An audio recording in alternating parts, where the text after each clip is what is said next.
Olá a todos! Neste e no próximo vídeo vamos discutir o que é a variação de uma função.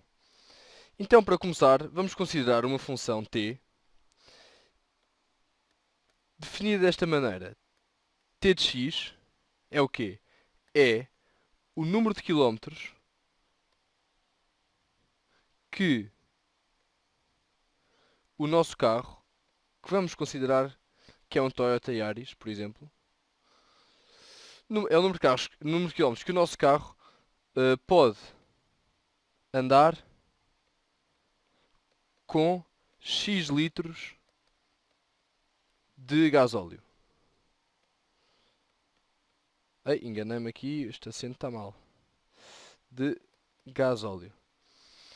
Portanto, T de x é o número de quilómetros que o nosso carro pode andar com x litros de gasóleo. Então, vamos tentar construir o gráfico desta função t. Sabemos que se não pusermos nenhum litro, ou seja, se x igual a zero, então quantos quilómetros é que o carro vai andar?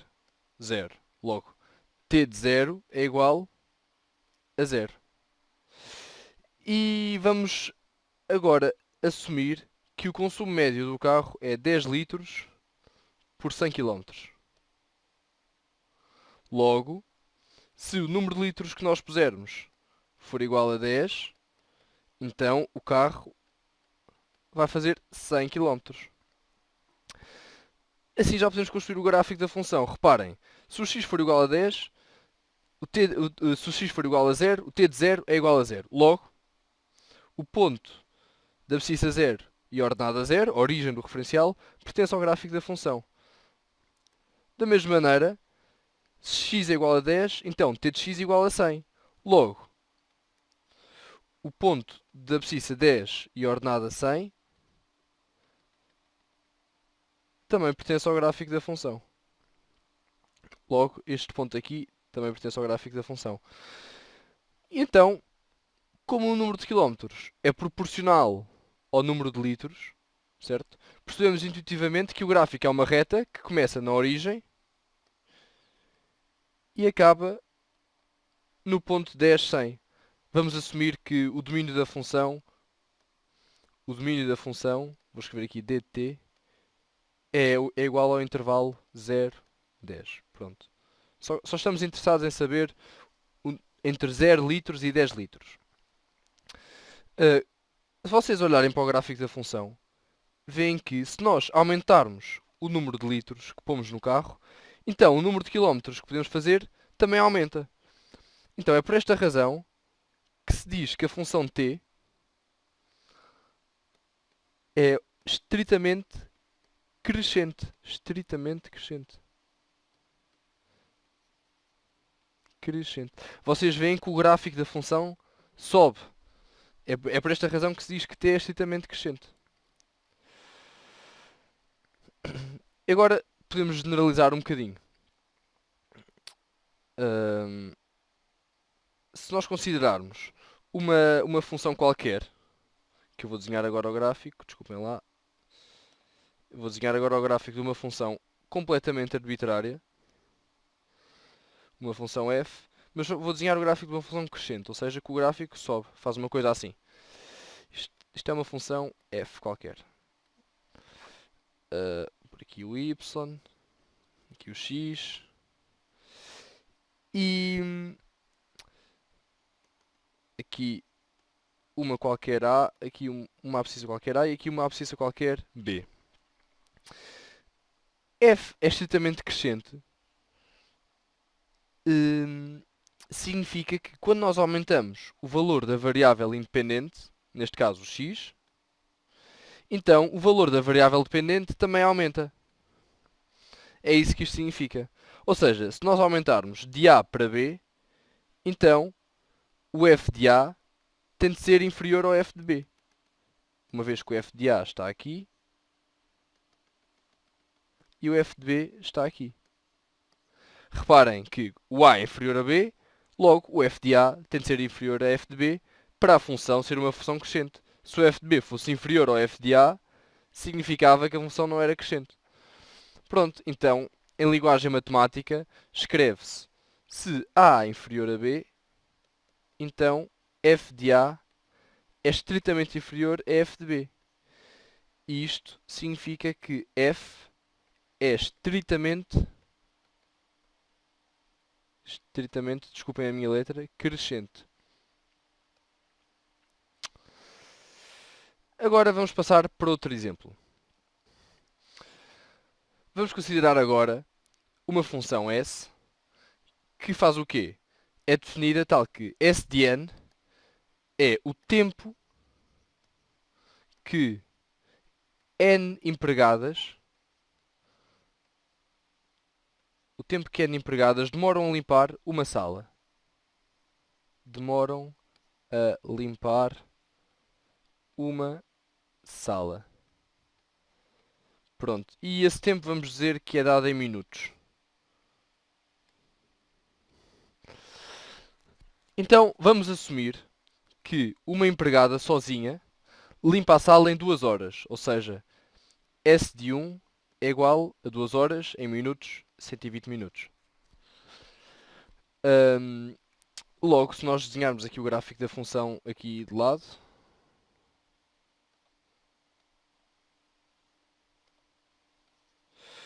temos aqui o gráfico da função. Se pusermos uma empregada, então ela limpa a sala em 120 minutos. Portanto, o ponto da ordenada 120 e da posição 1 pertence ao gráfico da função. Isto é uma situação, como vocês devem conhecer, é uma situação de proporcionalidade inversa. Onde o tempo de limpeza dado por S de n, é inversamente proporcional ao número de empregadas. Ou seja, quanto maior o número de empregadas, mais pequeno é o tempo de limpeza. Pela regra da proporcionalidade inversa, que vocês devem conhecer, nós vamos ter o tempo de limpeza é igual a 120 a dividir pelo número de empregadas. Ou seja, se eu tiver 2 empregadas, por exemplo, S de 2 é igual a 120 a dividir por 2, que é igual a 60. Certo?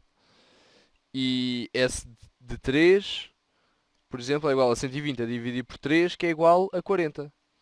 Etc. Então, vamos desenhar, vamos pôr estes 2 pontos aqui no gráfico da função.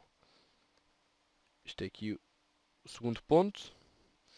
E o terceiro ponto é isto. É para aí 40, deve ser por volta daqui. Temos aqui. Reparem que o gráfico desta função não é uma coisa contínua. São pontos discretos. Uma vez que o número de empregadas não pode ser uma coisa contínua. Nós não podemos ter uma empregada e meia a limpar uma sala. Só podemos avançar de uma em uma. É por isso que o gráfico da função está feito em pontos. Mas, observando o gráfico, podemos dizer que a função vai diminuindo. Não é? Vemos que quando nós aumentamos o número de empregadas, o tempo de limpeza da sala diminui, como estaríamos à espera. Então isto significa que S é uma função estritamente decrescente.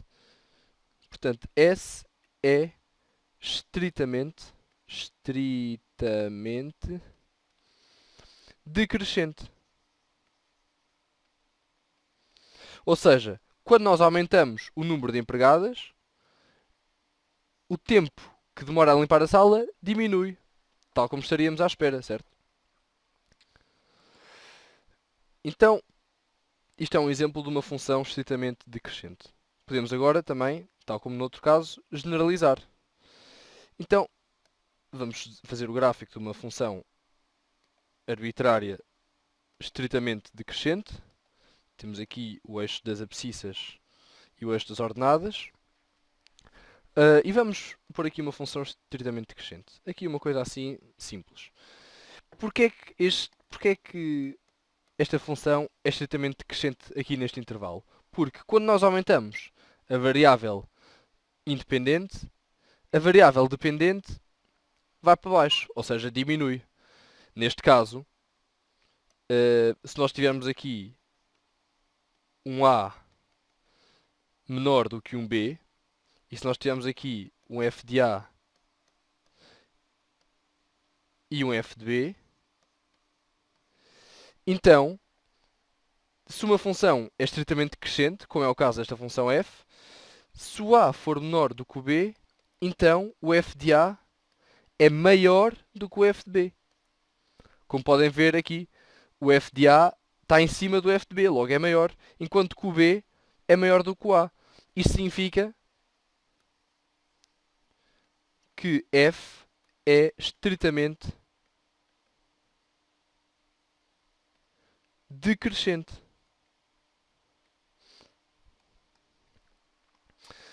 E pronto, é só isto a definição de uma função estritamente crescente e estritamente decrescente.